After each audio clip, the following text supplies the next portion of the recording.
오늘도 어린이들에게 한 가지 물어보면서 설교를 시작하겠습니다.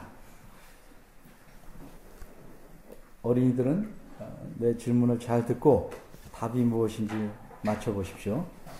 나는 형제가 많은 집의 막내였습니다. 나는 들판에 나가 양을 치는 목동일을 많이 했습니다. 그런데 형들을 찾아갔다가 적군의 대장을 물맷돌로 쳐 죽인 이후로 갑자기 유명해졌습니다. 그리고 수많은 아픔의 세월을 보내고 나서 나는 그 나라에 무엇이 되었답니다. 무엇이 되었을까요? 다윗, 그렇죠. 예. 왕이죠, 왕. 다윗왕. 예, 맞습니다. 오늘 본문은 왕에 관한 말씀입니다. 정확히 말하면 신명기 17장 14절에서 20절이 왕에 대한 말씀입니다. 그런데 이 왕에 대한 말씀이 두 부분으로 되어 있습니다.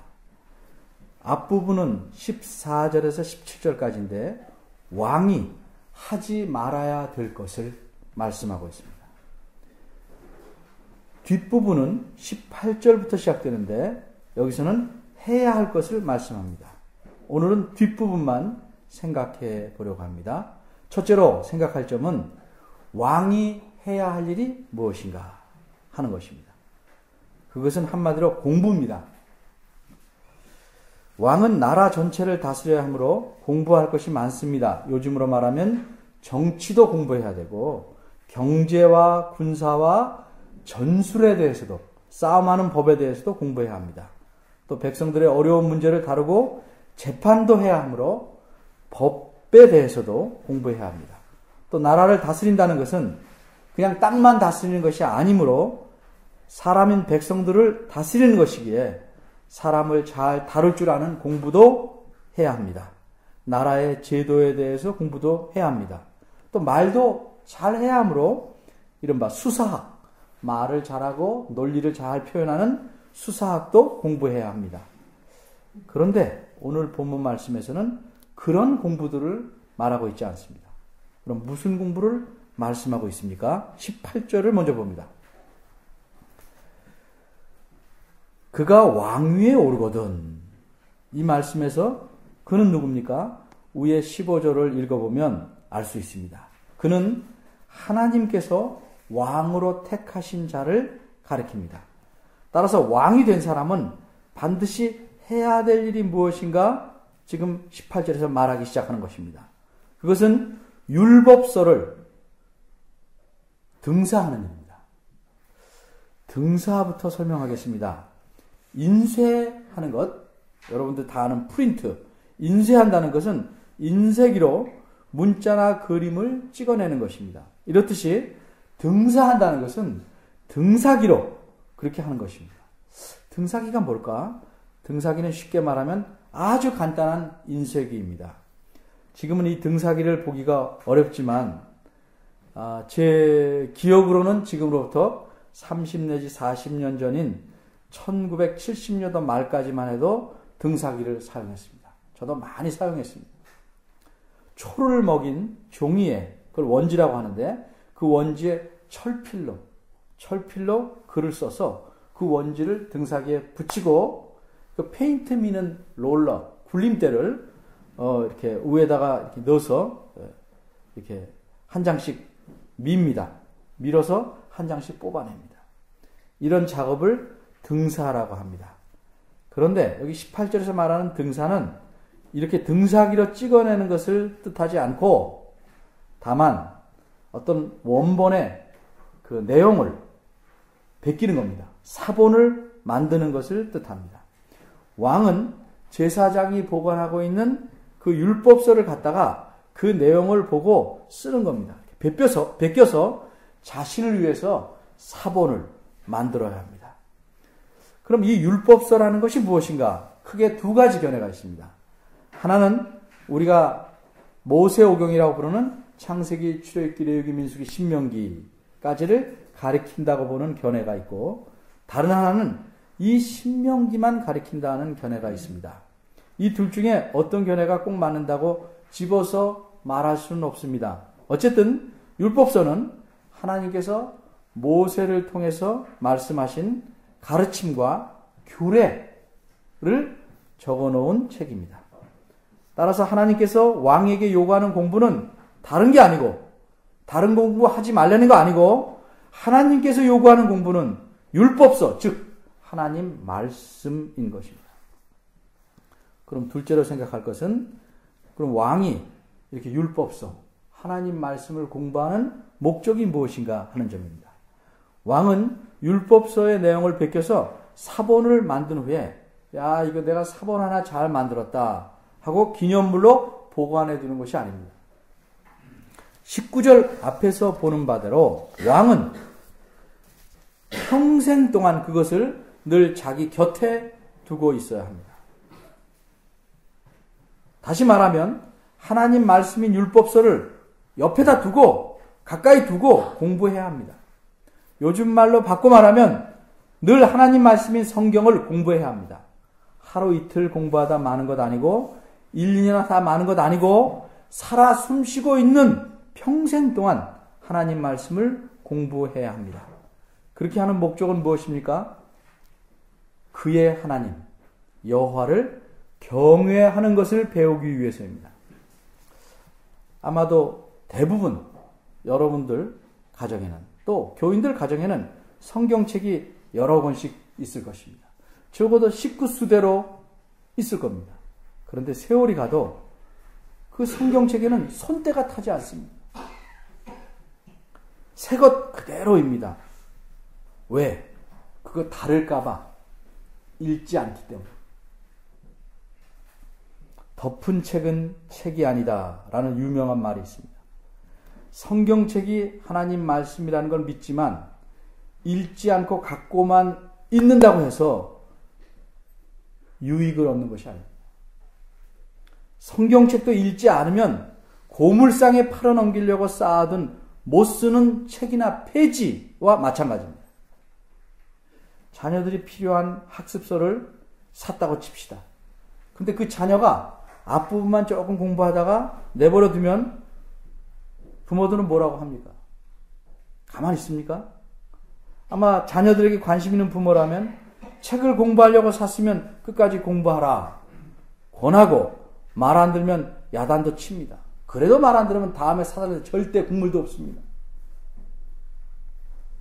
그런데 성경책에 대해서는 그렇게 하는 부모가 매우 적은 것 같아 보입니다. 학교의 과목에 대해서는 복습, 예습 다 챙기면서 성경책에 대해서는 관심이 없습니다. 왜? 대답은 간단합니다. 지식의 축적이나 학교 성적에만 관심이 있고 인품의 성숙에는 관심이 적기 때문입니다. 여호와를 경외하는 것에 대해서는 별로 신경을 안 쓰기 때문입니다. 그러나 특별히 왕이 된 사람만 하나님 말씀을 공부해야 하는 것 아닙니다. 하나님은 하나님의 백성인 이스라엘 전체에게 하나님 말씀을 공부하기를 명령했습니다. 여러분이 아는 바대로 이 신명기 앞에 6장 가보시겠습니다. 신명기 6장 4절부터 9절 271쪽입니다. 그 부분을 쉐마라고 합니다. 쉐마. 히브리 말입니다.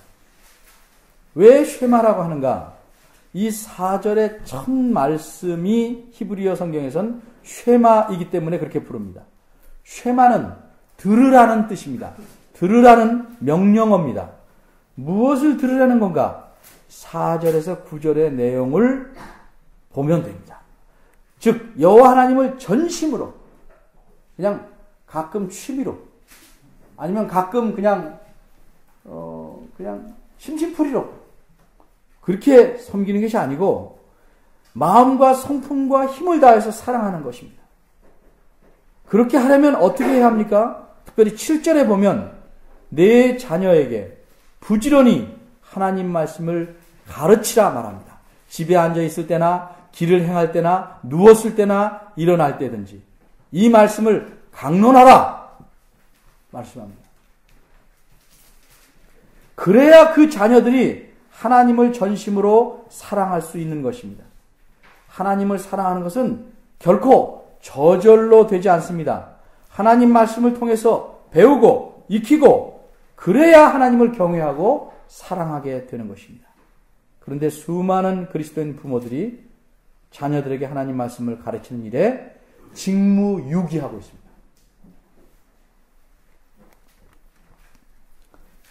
이처럼 이스라엘 백성은 어릴 적부터 하나님 말씀을 철저히 배웁니다.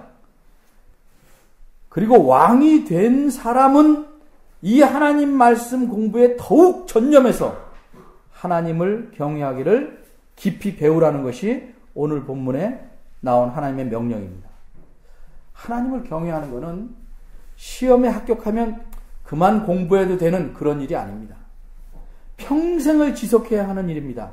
쉬운 예를 들면 자식이 부모를 공경하는 것은 어버이날에만 하는 게 아닙니다. 평생을 해야 하는 것과 마찬가지입니다. 왕은 공부할 것이 많습니다. 그런데도 하나님께서는 하나님 말씀을 공부하라고 명령하십니다. 왜? 그것을 통해서 하나님을 경외하기를 배우는 것이 다른 어떤 일보다 가장 중요하기 때문입니다. 전도서 12장 13절을 보겠습니다. 여러분 가진 성경책 960쪽입니다.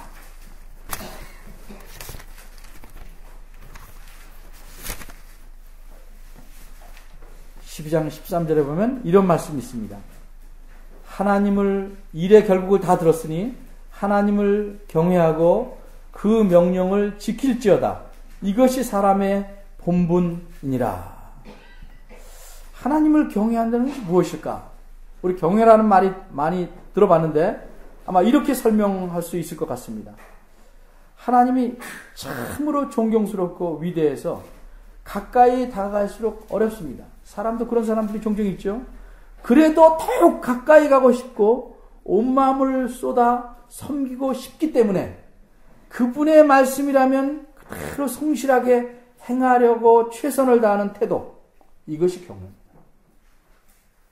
가깝지만 먼 당신이 아니고 정말 가까이, 근데 갈수록 어렵고 그런데도 계속 갖고 싶고 그분 말씀대로 무엇인지 최선을 하고 싶은 태도, 이것이 경외입니다.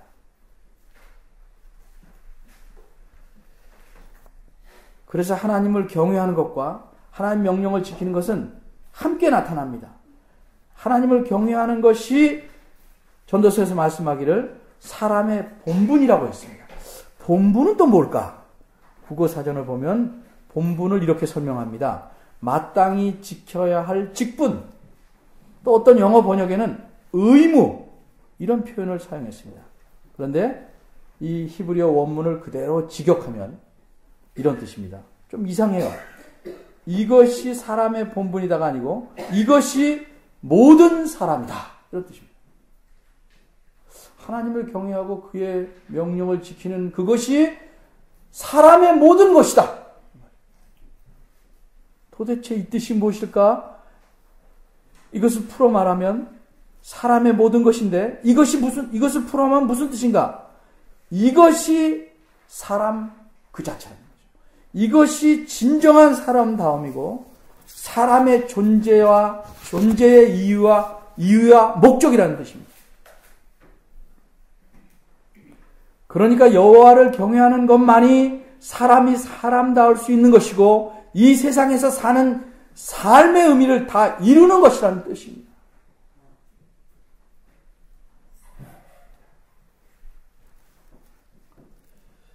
오늘 본문 신명기 17장 19절에 보면 그 하나님, 즉 그의 하나님 여호와 경외하기를 배우며 라는 말씀에 이어서 이 율법의 모든 말과 규례를 지켜 행할 것이라는 말씀이 나옵니다. 조금 전에 제가 설명했듯이 하나님을 경외하는 것과 짝을 이루는 것이 무엇이냐?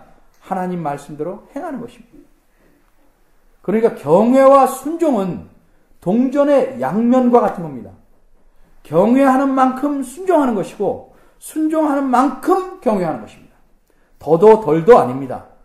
또 순종을 통해서 경외를 배우는 것이고 경외하기에 순종하는 것입니다. 하나님께서 자기 백성의 왕으로 세운 자에게 요구하시는 것이 이렇게 하나님을 경외하는 것입니다. 왕이 그렇게 할 때 백성들이 그 모범을 보고 또 따라가는 것입니다. 그러니까 모든 백성이 여호와를 경외하기에 이르도록 특별히 왕에게 그 일에 힘쓰라고 명하시는 것입니다. 그럼 셋째로 생각해 볼 것은 하나님 말씀을 이렇게 제대로 공부하면 그 결과는 무엇일까 하는 점입니다. 왕은 물론이고 사람이 하나님 말씀을 올바로 공부하면 어떤 결과가 나타나는 것일까? 맞고 말하면 사람이 하나님 말씀을 가까이 하며 공부하면 하나님을 경외하며 하나님께 순종하는데 그러면 어떤 결과가 나타나는 것이냐? 바로 이 점에 대해서 생각해 보려고 합니다. 20절을 보겠습니다. 여기서는 세 가지를 말씀합니다. 하나는 마음이 그 형제 위에 교만하지 않다는 것입니다. 왕은 교만하고 거드름 피기 쉬운 자리에 있는 사람입니다. 자신의 권세와 업적이 커갈수록 교만하게 됩니다.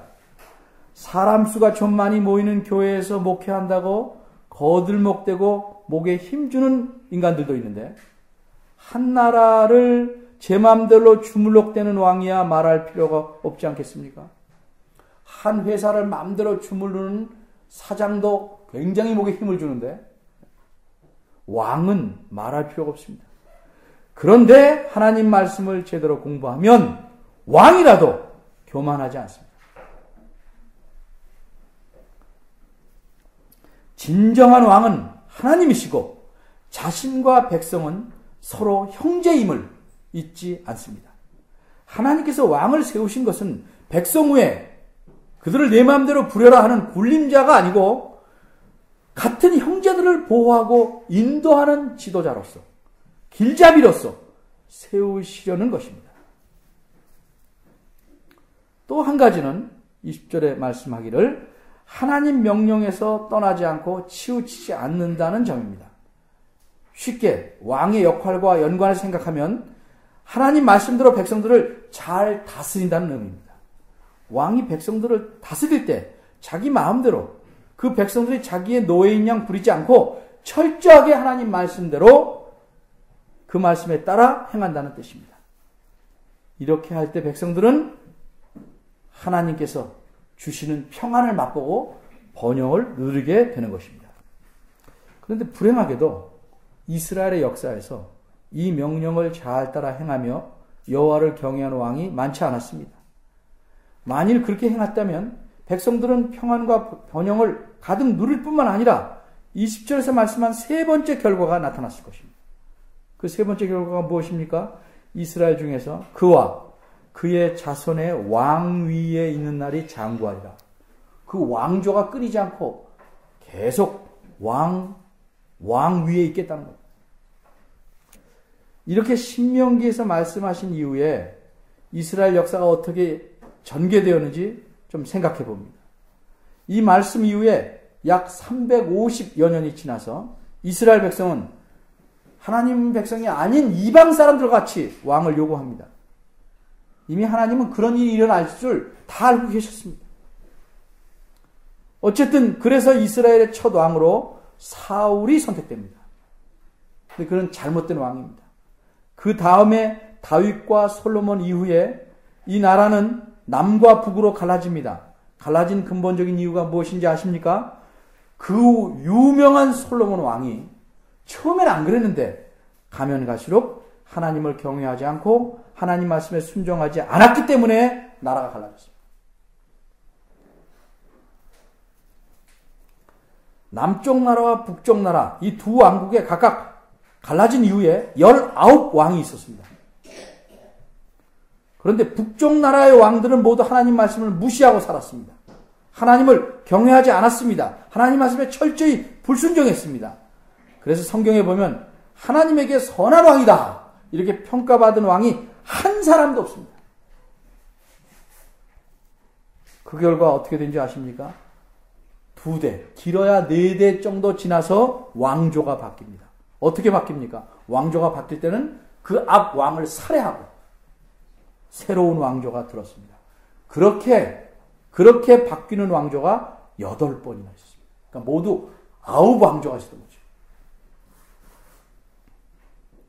어떤 왕은 일주일 다스립니다.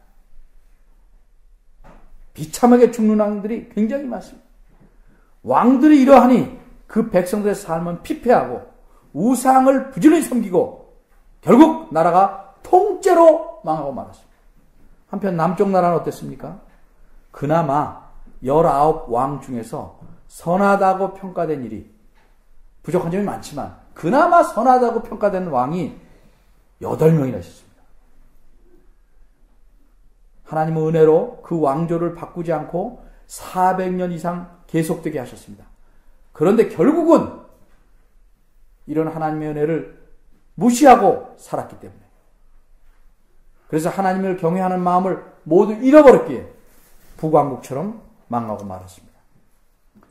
이처럼 하나님 백성 위에 세운 왕들은 몇몇 왕들을 빼고는 악했습니다. 선한 왕들이라는 사람들조차도 불완전하고 모자랐습니다.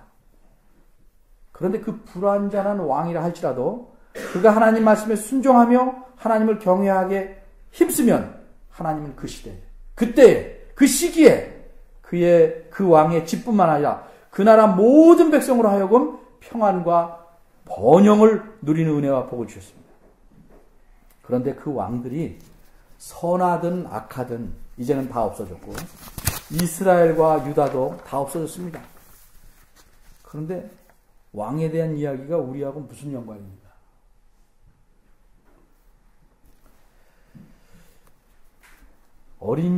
어린아이에게 어릴수록 이상하게 그리죠. 고양이를 그려보라고 하면 동그라미 하나 찍고 이게 고양이라고. 전혀 고양이 아니죠. 조금 나아진 애는 동그라미하고 작대기 2개쯤 붙여놓고 여기 고양이라고 합니다.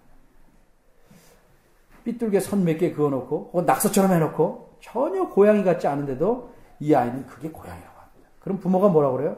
어디 그게 고양이냐 이러지 않고 고양이구나 이렇게 말합니다. 왜? 표현을 못했지만 어쨌든 그 아이는 고양이를 그렸어요. 구약시대의 많은 왕들이 제대로 드러내지 못했지만 이들을 통해서 그리려고 하는 것은 뭐냐면 장차 오실 완전한 왕. 장차 오실 완전한 왕의 모습을 미리 보여주는 그림자 역할을 구약시대의 왕들이 한 것입니다. 그리고 그런 왕들이 제법 모습을 잘 그려준 왕들이 다스리던 시대에 간간히 누리던 평화와 번영도 장차 오실 진정한 왕이 가져올 평안과 복의 그림자 모습을 한 겁니다. 구약의 선지자들이 그 완전하신 왕이 오실 것을 거듭거듭 예고했고 마침내 그 왕이 오셨습니다. 그분이 예수 그리스도이십니다. 그리스도는 왕이시지만 우리 위에 군림하시지 않았고 우리를 형제처럼 대하셨고 오히려 우리를 섬기셨습니다.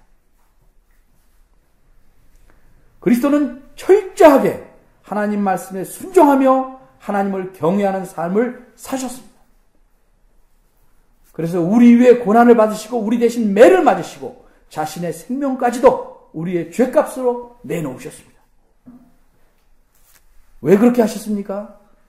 그것은 예수 그리스도를 믿는 자는 누구나 민족이나 혈통이나 성별이나 신분에 관계없이 하나님의 백성으로 삼으시기 위함이었던 것입니다. 따라서 이제 그리스도는 우리의 진정한 왕이시며 우리는 그분 덕에 하나님의 백성 되었습니다. 그리스도의 다스림 안에서 하나님의 평안과 복과 은혜를 누릴 수 있는 토대 위에 서 있게 된 것입니다. 그런데 우리가 그리스도 안에 있다고 해서 하나님의 백성이라고 해서 자동적으로 하나님의 평안과 복을 맛보지는 못합니다. 손에 든 사과의 맛을 보려면 만지작거리는 것으로 보는 게 아닙니다. 좋은 줄 알아요. 그 맛은 뱀으로 먹어야 알 수 있는 것입니다. 그리스도 안에서 우리에게 주어진 평안과 복도 그러합니다. 더러운 옷을 입고 있는데 깨끗한 옷으로 갈아입었다 할지라도 다시 거기에 흙을 묻히면 그 옷은 더러워지는 것처럼 우리 각자가 하나님 말씀을 통해서 하나님 경외하기를 배우고 순종하지 않으면 그리스도 밖에 있는 사람들처럼 하나님의 평안과 복과는 거리가 먼 삶을 살 수밖에 없는 것입니다. 아무리 좋은 음식을 차려놔도 내가 안 집어먹으면 배고픈 겁니다.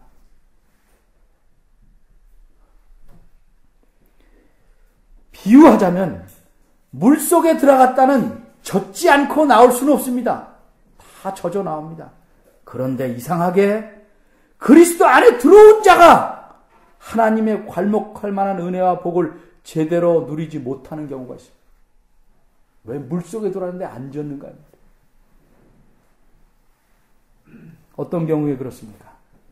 하나님 말씀을 부지런히 읽고 공부해서 하나님 경외하기를 배우지 않으면 그렇습니다. 어른뿐만 아닙니다. 학생들도 마찬가지입니다. 어린이들도 마찬가지입니다. 어릴 적부터 하나님이 경외하기를 배워야 합니다. 평생을 배워야 합니다.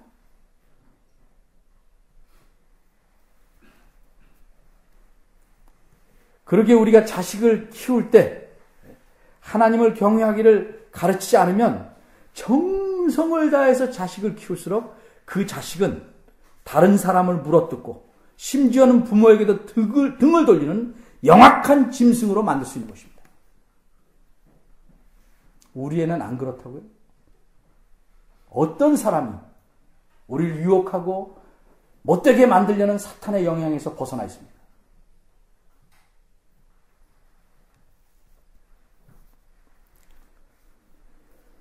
부모는 자녀들의 삶이 현재 자신들의 삶보다 낫기를 바랍니다.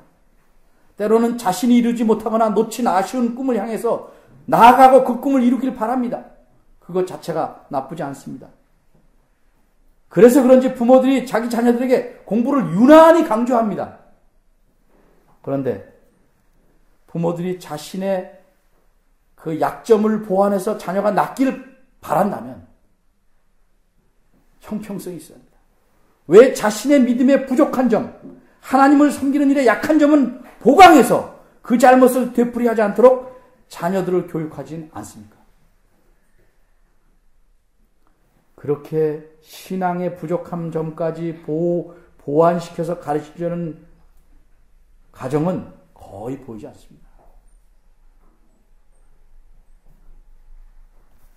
무엇보다도 사람답게 만드는 공부, 그래서 하나님을 경외가 만드는 공부에는 관심이 적은 것입니다. 그런데 하나님께서는 우리에게 요구하십니다.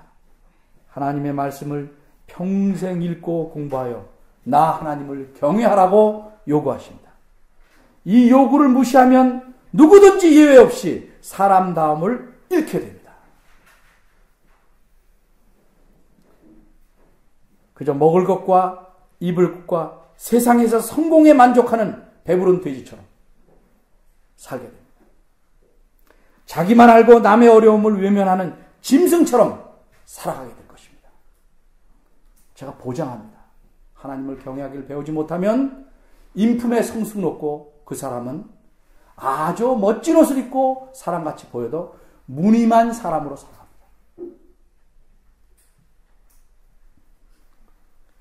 하나님의 분명한 요구를 어찌할 것인가? 하나님을 경외하기를 배우라는 이 분명한 명령을 어찌할 것인가? 선택은 여러분 각자의 손에 달려 있습니다. 기도하겠습니다. 하나님, 저희들이 너무 세상 것들에게 매여 있습니다. 기도하고 예배하고 찬송할 때는 경건하고 하나님을 잘 섬기는 것 같이 보이지만 우리의 삶은 세상 것과 지나치게 끈끈하게 얽혀 있고 설켜 있습니다. 그래서 놀고 즐기고 다 좋은 일이라 할지라도 먼저 해야 될 일을 늘 놓치고 삽니다. 주의 말씀을 읽고 하나님을 배우고 하나님을 경외하기에 힘쓰는 일에는 너무 등한히 했습니다. 어린아이부터 어른에 이르기까지 이 점을 깊이 깨우치게 하시고 우리가 주의 은혜 속에서 살고 있고 주님의 은혜가 아니면 아무것도 아님을 일찍부터 깨닫게 도와주옵소서.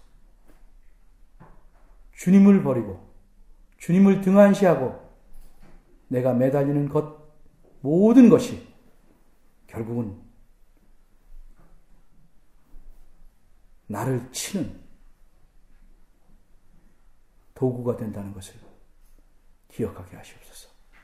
주의 말씀이 우리 앞에 있사오니 늘 이 말씀을 붙잡고 살아가는, 그래서 하나님의 경외하기를 잘 배우는 저희들 되기를 바랍니다. 도와주시옵소서. 예수님의 이름으로 기도합니다. 아멘.